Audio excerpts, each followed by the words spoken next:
Saudara, seorang buruh jahit di Kabupaten Pekalongan, Jawa Tengah kaget mendapat surat dari kantor pajak yang meminta penjelasan atas transaksi bisnis senilai 2,9 miliar rupiah. Diduga ada penyalahgunaan data NIK yang mengakibatkan data buruh jahit digunakan pihak lain. Ismanto dan istrinya, warga desa Coprayan, mengaku tak pernah menyangka mereka dimintai klarifikasi terkait transaksi senilai 2,9 miliar rupiah oleh kantor pajak. Rumah Ismanto sempat didatangi petugas KPP Pratama Pekalongan pada Rabu lalu. Dalam surat yang dibawa petugas, tercantum nama, alamat, dan NIK sesuai KTP Ismanto. Namun, ada perbedaan data RT dan RW. Terlampir juga rincian belanja kain dari sebuah perusahaan di Boyolali dengan transaksi yang fantastis, yakni 2,9 miliar rupiah. Lalu tak ajak ke sini bicara-bicara, ini atas nama Pak Ismanto, ada transaksi dari PT Kain ini dengan jumlahnya gitu sekitaran 75 juta, 65 juta dengan total 2,9. Ya, saya awalnya pas bilang kayak gitu kan, saya, transaksi kain? Saya sih kayak gini Pak keadaannya, orang rumah saya aja kayak gini. Emang Bapak percaya kalau saya punya transaksi sebesar itu? Terus saya minta surat keterangan dari balik desa, saya bawa ke kantor pajak, dan kantor pajak juga sudah itu ya, selesaikan berarti. Sudah selesaikan, udah clear sih Pak sebenarnya Pak. Ya. Udah clear, emang benar datanya suami saya itu digunakan oleh orang lain yang tidak bertanggung jawab. Pada Jumat lalu, Ismanto mendatangi kantor pajak Pekalongan untuk klarifikasi. Hasilnya, diduga ada penyalahgunaan data diri oleh orang tak dikenal. Kepala kantor pajak Pekalongan bilang, surat dikirim untuk mengonfirmasi data transaksi, bukan sebagai tagihan pajak. Itu datang karena dari surat tersebut belum ada respon. Kami ini mendatangi, hanya menanyakan sebenarnya klarifikasi, benar enggak sih Pak, Bu, Anda ini melakukan transaksi nilai 2,9 sekali nilai transaksi ya, bukan pajaknya, bukan. Jadi ini pun dari nilai transaksi 2,9. Kalau misalnya nanti bisa dijelaskan, sebenarnya kami ingin klarifikasi, benar nggak sih melakukan transaksi dengan salah satu perusahaan tekstil itu nilainya 2,9. Sebenarnya itu saja. Kantor Pelayanan Pajak mengimbau masyarakat agar tidak sembarangan membagikan NIK kepada pihak lain karena data pribadi bersifat rahasia. Tim Liputan Kompas TV. Dan kita akan bahas terkait dugaan penyalahgunaan NIK KTP seorang warga di Pekalongan atas transaksi senilai 2,9 miliar rupiah. Bersama yang hadir di studio saat ini ada Ketua Pusat Pelaporan dan Analisis Transaksi Keuangan PPATK periode 2002-2011 Pak Yunus Hussein dan Chairman Lembaga Riset Keamanan Siber dan Komunikasi Sisrek Pratama Persada. Selamat malam Bapak. Selamat malam. Ya, saya ke Pak Yunus dulu. Pak Yunus, berdasarkan pengalaman Anda, bagaimana pola penyalahgunaan NIK dalam transaksi keuangan seperti yang terjadi juga di Pekalongan ini? Biasanya bagaimana polanya? Kalau lihat ketentuan undang-undang ya, kalau orang buka rekening ya atas nama sendiri atau atas nama orang lain ya, sebagai beneficial owner misalnya, dia harus disclose semuanya. Itu diatur di pasal 19, 20 Undang-Undang TPPU. Ya. Jadi kalau tidak di-disclose ya nggak sesuai dengan ketentuan yang namanya ketentuan customer due diligence ya. Due diligence ya. Nah, saya pernah ya untuk masalah ini saya sudah ngecek juga ke KPP di tempat saya di Pondok Gede. Ternyata menurut pengalaman kawan-kawan Fiskus, banyak para majikan, para pengepul, para bos-bos itu menggunakan transaksi menggunakan nik pegawainya. Bisa supirnya, bisa mungkin tukang kebunnya ataupun suruhnya. Dipakai nikin, dia kan tahu nik pegawainya. Betul. Jadi pakai nik dia itulah dilakukan transaksi, sudah tentu ada maksud-maksud untuk mengurangi kewajiban pajak dari si majikan, si pengepul ini gitu. Jadi kalau gitu ini bisa dikatakan bagian tren dari pencucian uang begitu Anda? Ya tren lebih banyak tax evasion ya. Kalau dilihat kan dia pernah bekerja di perusahaan konveksi atau apa ya? Ya. Dia pernah bekerja di sana, terus dia keluar, dia buat usaha sendiri. Betul. Diduga kuat kalau menurut saya dari majikan lamanya lah yang memanfaatkan meskipun nik dia tidak dia tahu hubungannya dengan apa, dengan peristiwa ini, dengan pernahnya dia bekerja di perusahaan konveksi itu? Kalau di barang yang dibeli sama lihat kerjaan dia sekarang itu sama. Dan kalau yang bisa tahu Nick itu biasa anak buah staf kita, pegawai kita tahu lah identitas dia. Di situ ada Nick. KTP kita kan udah nyebar kemana-mana. Itulah yang kita jadi ikut masalah. undian pun KTP diminta. Kita beli tiket diminta. Kita beli apa diminta. Udah ada Nick di situ. Gampang disalahgunakan. Nah, bagaimana proteksinya dan dari mana kebocoran pertama kali kita ya perlu diteliti. Ya. Nah, sekarang bicara proteksi. Gitu, sekarang bicara proteksi kalau gitu, Mas Pratama. Perspektif keamanan siber nih kalau begitu. Apa kemungkinan penyebab bocornya NIK seperti dalam kasus buruh jahit kalau yang sudah diungkapkan Pak Yunus kan begitu. Kalau dari perspektif jadi begini, kalau kita lihat hampir nggak ada data masyarakat Indonesia yang selamat. Jadi semuanya udah bocor sebocor-bocornya, dari mulai BPJS Kesehatan ada 279 juta data, ada Dukcapil 357 juta data, kemudian dari kemarin KPU, kemudian dari Indihome ada 1,3 miliar data SIM card yang ada bocor. Cortex lagi yang baru nih. Ini terlalu banyak kebocoran data ini, sehingga untuk dapatkan KTP itu sangat gampang sekali, Mas Radi. Kita tinggal search di Google aja gitu, apa namanya NIK gitu atau EKTP gitu, muncul itu semuanya itu gitu. Dan itu bisa dengan gampang dimanfaatkan oleh orang yang tidak bertanggung jawab. Nah, dalam hal ini artinya apa? KTP-nya si Pak penjahit ini ternyata dimanfaatkan oleh orang yang tidak bertanggung jawab. Saya nggak tahu apakah itu digunakan untuk membuat rekening sehingga bisa dilakukan transaksi, atau hanya digunakan untuk transfer manual. Kalau dipakai untuk rekening, untuk transaksi, artinya ketika pembuatan rekening itu, bank ini juga ikut berperan ini. Kenapa bank ikut berperan? Karena dia tidak melakukan verifikasi yang cukup ketika membuat satu rekening. Harusnya bank itu, setiap bank besar itu, dia punya jalur ke namanya Dukcapil, ada API. Application Programmable Interface, yang itu KTP itu bisa di-tap sehingga ketahuan KTP itu asli apa enggak. Kemudian kelihatan namanya bener apa enggak, mukanya bener apa enggak gitu. Sehingga ketika akan dibuatkan nomor rekening, harusnya yang bikin itu adalah orang yang benarnya itu. Artinya kalau ternyata ada orang lain yang bisa membuka rekening ini, banknya ikut bermasalah ini, ya kan? Kemudian masalah transaksi. Nah, transaksi ini kan sebenarnya gampang untuk dideteksi, ya kan? Karena apa? Karena historinya ada, bank itu ada. Bahkan kalaupun antar bank, PPATK itu bisa tahu sebenarnya transaksi itu kemana, oleh siapa, dan lain-lain begitu. Jadi sebenarnya tidak susah mengungkap kasus ini. Siapa sebenarnya yang transaksi, siapa penerimanya. Ini kan kita belum tahu nih penerimanya siapa gitu. Kemudian siapa beneficiary account-nya, yang menerima manfaatnya itu siapa gitu. Dan Mas Radi, ini ketika memanfaatkan data EKTP orang lain, memanfaatkan data pribadi orang lain, udah jelas-jelas dia melakukan pelanggaran Undang-Undang Nomor 27 Tahun 2022 tentang pelindungan data pribadi. Ancaman hukumannya nggak main-main loh, 6 tahun penjara, denda sampai 6 miliar. Tapi percuma kalau ancaman hukumannya tidak main-main, sampai dendanya miliaran rupiah. Tapi mendeteksinya sulit sekali. Pelakunya siapa? Ini yang jadi pertanyaan. Bagaimana menjerat para pelaku pencatutan data pribadi ini? Saya tanyakan juga nih sudah bergabung juga bersama kita ada anggota Komisi 2 DPR RI dari fraksi Partai Golkar, Bang Ahmad Doli Kurnia. Selamat malam, Bung Doli. Selamat malam. Assalamualaikum warahmatullahi wabarakatuh. Waalaikumsalam warahmatullahi wabarakatuh. Nah, ini tadi diungkapkan sebenarnya ancamannya nggak main-main untuk penyalahgunaan data pribadi ini. Tapi pelakunya sampai sekarang juga kayaknya susah banget gitu untuk dideteksi. Ini percuma juga kita punya jerat hukum yang yang sadis begitulah katakan, tapi kita tidak tahu siapa pelakunya. Bagaimana nih Bung Doli? Ya, pertama saya kira kan kejadian-kejadian seperti ini sudah berulang kali ya. Dan ini merambah kemana-mana gitu. Dari kasus yang sederhana, misalnya kami kalau di Komisi 2 yang melihat pertama kalau ada kejadian misalnya soal bencana alam ya. Nanti ada yang ribut masalah soal ada yang berhak merasa tidak dapat, ada yang dia lihat tidak berhak dapat. Nah yang kedua misalnya soal menjelang setiap kali pemilu, apakah pemilu nasional atau pilkada.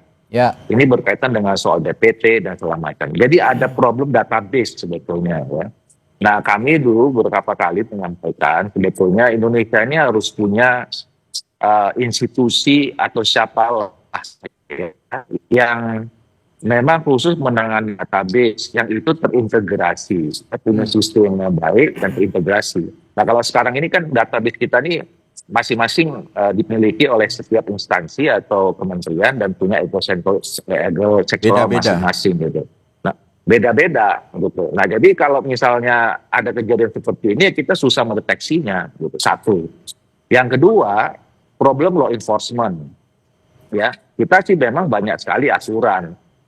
Bahkan ada aturan yang kemudian dibuatkan oleh sanksinya dan seterusnya itu. Tapi lagi-lagi kan apa namanya? Ya, undang-undang tinggal undang-undang, peraturan tinggal peraturan gitu.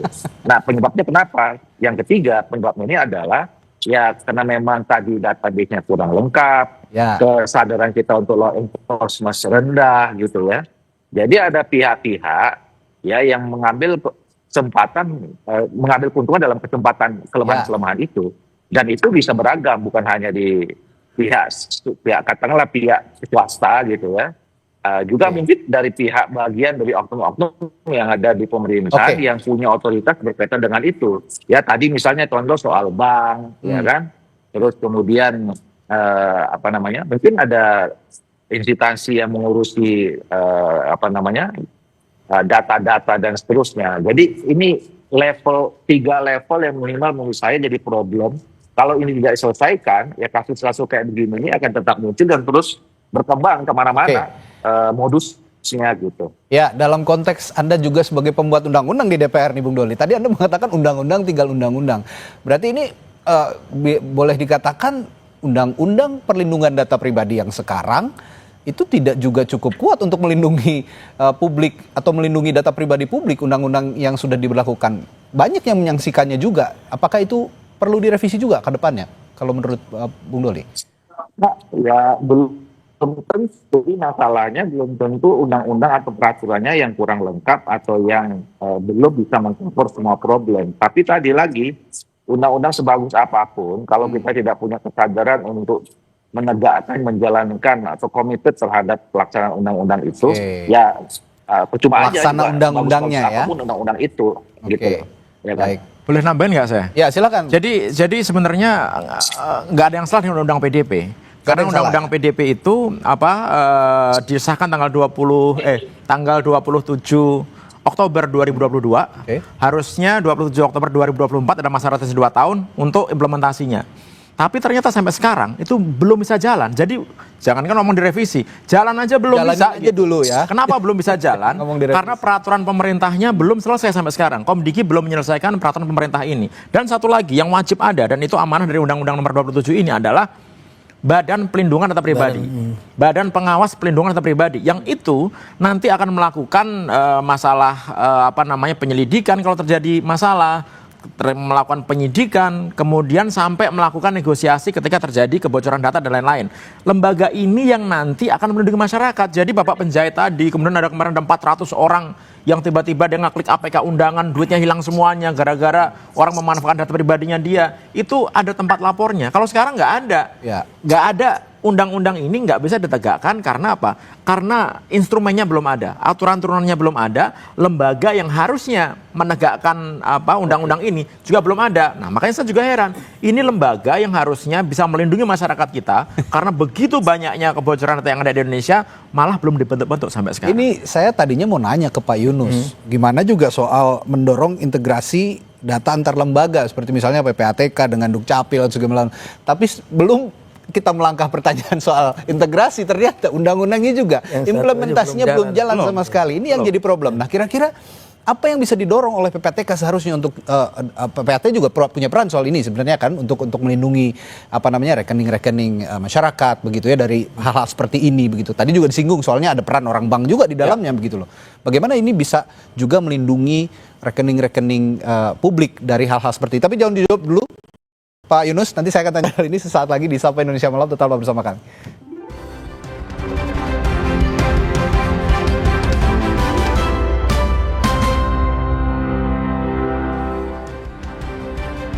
Ya, kembali di Sapa Indonesia Malam masih memperbincangkan masalah data pribadi yang berulang kali disalahgunakan oleh pihak-pihak yang tidak bertanggung jawab. Yang contoh terdekat adalah seorang buruh jahit di Pekalongan yang dicatut namanya data pribadinya untuk transaksi senilai 2,9 miliar rupiah. Ini yang bahaya Pak Yunus, tadi saya tanya, jangankan untuk bicara sinkronisasi antar lembaga ya untuk menangani masalah ini, mengatasi masalah ini, tapi ternyata undang-undang perlindungan data pribadi implementasinya juga masih, kalau kata Mas Pratama tadi dibilangnya pabaliut gitu. Kalau kata orang Sunda tadi di break kita bincang-bincang ngomongnya masih pabaliut. Nah, peran PPATK seharusnya di kasus ini misalnya untuk perlindungan data pribadi, khususnya untuk misalnya membuka rekening atau melindungi rekening publik agar tidak disalahgunakan oleh orang-orang tidak bertanggung jawab. Bagaimana seharusnya Pak?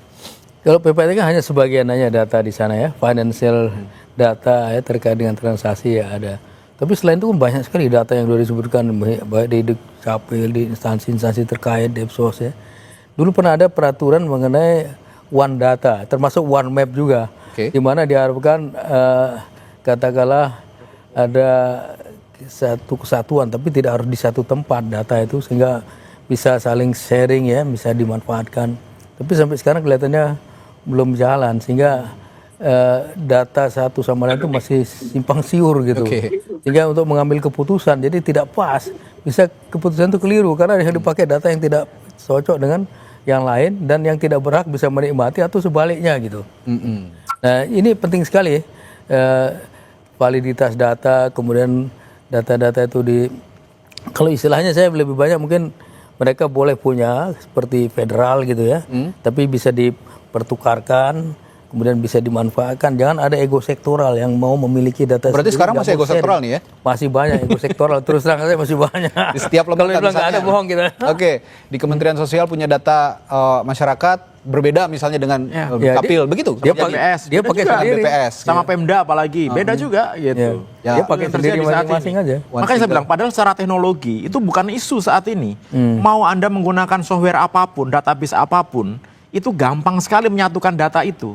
Yang jadi masalah adalah ternyata nggak mau loh mereka untuk menyatukan data itu. Nah ini kan harus dicari nih, kenapa kok nggak mau gitu? Ya kan kita udah punya data Dukcapil nih, sudah lengkap nih data masyarakat kita, ya kan? Kan tinggal nanti di klaster-klaster data yang masyarakat miskin berapa, yang ini berapa, ini mana, data Pemda seperti apa, ini kan bisa disinkronkan. Berarti sinkron dipertukarkan juga. Kita ini punya Perpres satu data Indonesia gitu, yang harusnya bisa dijalanin. Oke, one single identity ini masih mimpi katanya, masih mimpi. Dan permasalahan ego sektoral, saya akan tanyakan juga ke Bung Doli. Bung Doli masih bersama kami ya, Bung Doli. Kalau masalah ego sektoral ini masih saja berkutat di hal yang sama untuk menghambat, ya, termasuk implementasi Undang-Undang Perlindungan Data Pribadi, apa yang bisa didorong oleh Komisi 2 DPR? Ya, saya kira ini kan kita sekarang pemerintahan baru ya, dan Pak Prabowo saya kira sampai sejauh ini sangat serius lah kalau dilihat dari kampanye, kemudian pernyataan dan pidatonya itu untuk menyelesaikan semua persoalan yang ada di Indonesia ini. Nah, dari 5 tahun yang lalu, pada saya jadi pimpinan Komisi 2, saya sudah menyampaikan sebetulnya. Salah satu problem mendasar di Indonesia ini adalah tadi problem soal database itu. Gitu. Nah, apalagi tadi kita juga sama-sama melihat ya, masing-masing kementerian institusi ini punya ego sektoral. Nah, ini kan sebetulnya tinggal gampang aja. Kalau memang semua kementerian atau itu punya ego sektoral, punya tidak kemauan. Nah, tinggal kan pimpinan pucuk tertingginya kan mau atau panglimanya tidak. Harus yang bicara. Ya kan? Nah, kalau misalnya dilihat itu ya tegaskan saja. Saya waktu itu mengusulkan, saya bukan karena mitranya Kementerian Dalam Negeri, tapi karena mulai dari catat orang lahir sampai meninggal, itu koordinasinya ada di pemerintah daerah yang pembinanya adalah Kementerian Dalam Negeri. Ya sudah, semua dipusatkan ke Kementerian Dalam Negeri. Atau kalau kemudian itu dianggap, wah kalau gitu satu kementerian dong yang punya kewenangan, ya sudah buat saja institusi baru, apalah namanya gitu ya, yang langsung bertanggung jawab kepada presiden, yang mengatur soal semua data ini. Itu yang pertama. Nah yang kedua, tadi saya menyinggung Mas Pratama. Memang banyak undang-undang yang sudah diputuskan oleh pemerintah dan DPR, itu memang kadang-kadang implementasinya agak terhambat gara-gara peraturan turunan berikutnya itu tidak diselesaikan. Itu banyak sekali ya. Kasus terakhir misalnya soal undang-undang ASN ya. Saya waktu itu ikut undang-undang ASN itu. Nah, ini udah lewat berapa tahun, atau undang-undang tentang penataan daerah. itu undang-undangnya tahun 2014 ya. Sampai sekarang itu nggak ada peraturan pemerintahnya. Nah, makanya oleh karena itu saya kira pemerintahan sekarang ini yang sangat punya intention untuk membuat perubahan citra baru gitu ya. Nah, ini harus direview tuh undang-undang mana yang sampai saat ini tidak bisa diimplementasikan ya karena peraturan turunannya nggak selesai-selesai. Gitu. Nah, mungkin pendekatan tadi pertama soal pusat data atau satu data Indonesia itu memang harus betul-betul terimplementasi. Yang kedua yang berkaitan dengan semua undang-undang yang belum ada peraturan teknisnya itu memang harus diselesaikan atau kemudian ya undang-undangnya direview lagi gitu supaya memang peraturan yang tadi tidak termasuk yang ada di peraturan teknis ya itu dimasukkan semua ke dalam undang-undang. Oke.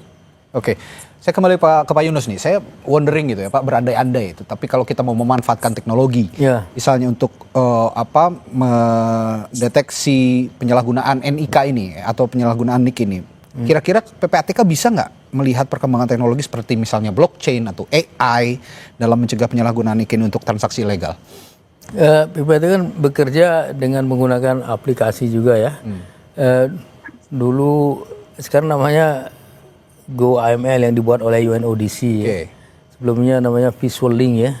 Ya sudah tentu itu ada analis-analis yang dilatih menggunakan aplikasi itu dan perkembangan katakanlah tadi blockchain yang udah begitu banyak dipakai ya dan lain-lain seharusnya dia mengerti dan mengikuti dan tahu bagaimana cara kerjanya itu. Dan secara periodik memang para analis itu mengikuti training mengenai tipologi atau modus-modus cuci uang termasuk yang menggunakan teknologi mutakhir termasuk misalnya melarikan ke dalam virtual asset atau Bitcoin dan sebagainya itu udah harus diketahui gitu. Makanya secara periodik mereka tetap diupdate ikut training di luar ya lembaga-lembaga di luar. Gini juga Mas Pratama, tadi kan kita bicara soal aturan gitu ya. Ini kan kita paralel aja gitu. Aturan masih digodok terus, oke lah masih agak rumit implementasinya, tapi ya kita juga harus punya antisipasi kan. Nah, dengan pemanfaatan teknologi tadi, kira-kira bisa untuk mendeteksi lah setidaknya untuk gampang banget lah. Nah, itu. Ini ya untuk deteksi, terutama deteksi transaksi keuangan ya. Itu gampang sekali Mas gitu. Kenapa saya gampang sekali? Masing-masing bank itu punya sistem fraud detection system. Ya kan? Mereka udah tahu nih anomali-anomali ketika terjadi misalkan keanehan. Ini biasanya patternnya dia tiap bulan cuma 2 juta tiba-tiba transaksi 1 miliar gitu. Dia bisa ngecek tuh, bisa tahu tuh, dimonitor bener nggak sekali, 2 kali, 3 kali ternyata digunakan, itu bisa ketahuan sebenarnya. Dari profil nasabah. Tapi ternyata itu nggak dimanfaat dengan baik. Contohnya, ya masa iya gara-gara mau nyari 1-2 rekening bandar judi, semua rekening orang Indonesia diblokir yang dorman. Ya, itu kan sebenarnya. Ini kan namanya nggak memanfaatkan teknologi dengan benar. Yang tadi Pak Doli sampaikan juga, itu data di semua kementerian itu pasti menggunakan sistem. Ada aplikasinya, ada softwarenya, ada tipe database-nya. Itu gampang sekali untuk disatukan, diintegrasikan gitu. Sehingga nanti ketahuan mana nih data-data yang salah nih, mana data yang nggak bener nih gitu. Sehingga se-Indonesia ini pakai satu data aja. Jadi kalau misalkan mau ngasih sumbangan bantuan sosial ke Bogor, bantuan sosial ke Cianjur atau ke Malang dan lain-lain, itu semuanya udah sinkron datanya. Bukan nanti orang dokter terima bansos, pejabat terima bansos dan lain-lain. Nah, itu nggak akan bisa terjadi kalau tidak ada willingness para pemimpin institusi itu untuk mau eager berkolaborasi dan lain-lain. Sebentar, Mas Pratama. Tadi Anda menyebutkan juga ada andil pihak bank juga yang kadang-kadang nakal begitu. Dalam kasus-kasus seperti ini gitu. Ini apakah perlu, kan bank juga di bawah pengawasan OJK nih ya?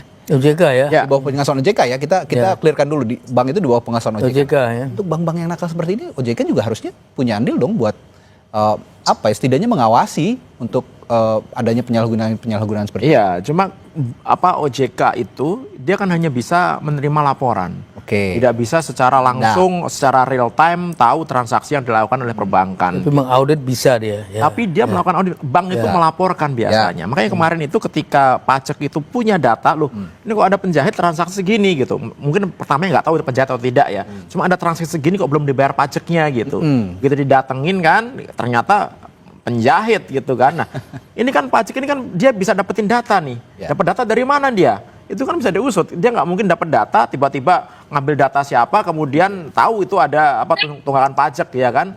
Nah ini kan juga sebenarnya bisa diusut. Mas, selama menggunakan digital, itu kita bisa melakukan tracing. Ya. Makanya saya bilang, uang judi online itu gampang untuk di tracingnya. Siapa penerimanya, level berapa, level ke-7, 8, dalam negeri, luar negeri, itu pasti bisa kedeteksi. Tapi tadi pertanyaan Mas Radi, masalah blockchain. Ini urusan yang agak berbeda. Kenapa? Karena blockchain itu menggunakan teknologi yang distributed sistem gitu. Jadi nggak ada servernya. Dan begitu masuk semuanya encrypted.